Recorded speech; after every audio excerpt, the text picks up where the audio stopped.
Hi havia una vegada un país amb una gent molt treballadora i faenera.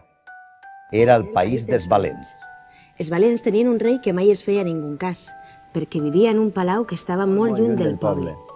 Una dels habitants del país dels valents era Laura, una joveneta molt orgullosa que s'estimava la terra que llaurava cada dia en companyia dels seus veïns.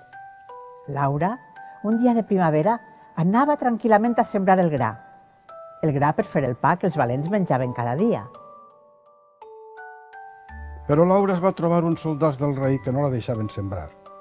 I si no sembrava el gra, els valents no tindrien aliments pel cos i per l'ànima.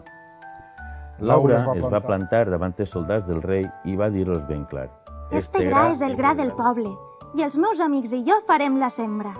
Ni vosaltres ni tots els soldats del món podreu impedir-ho, perquè necessitem sembrar per tindre futur. Els soldats pensaven que Laura i pocs valents més es plantarien davant d'ells disposats a sembrar el gra, però res més lluny de la realitat. Els soldats del rei veieren com cada vegada hi havia més i més valents que es plantaven davant d'ells, carregats de sacs de gra per fer la sembra. Sabien que si avui no podien sembrar, demà no podrien menjar. I sense menjar no podrien viure. Els soldats, però, no se n'anaven. I tampoc ho feien Laura i els seus amics.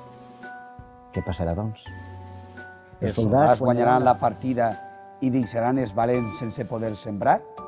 O bé Laura i els seus amics faran girar cua als soldats del rei i podran sembrar els camps amb gra pel futur.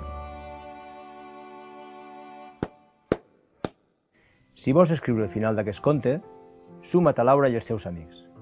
Deixa clar que vols sembrar pel futur. Que vols sembrar l'ensenyament en valencià. Per poder collir un futur en valencià.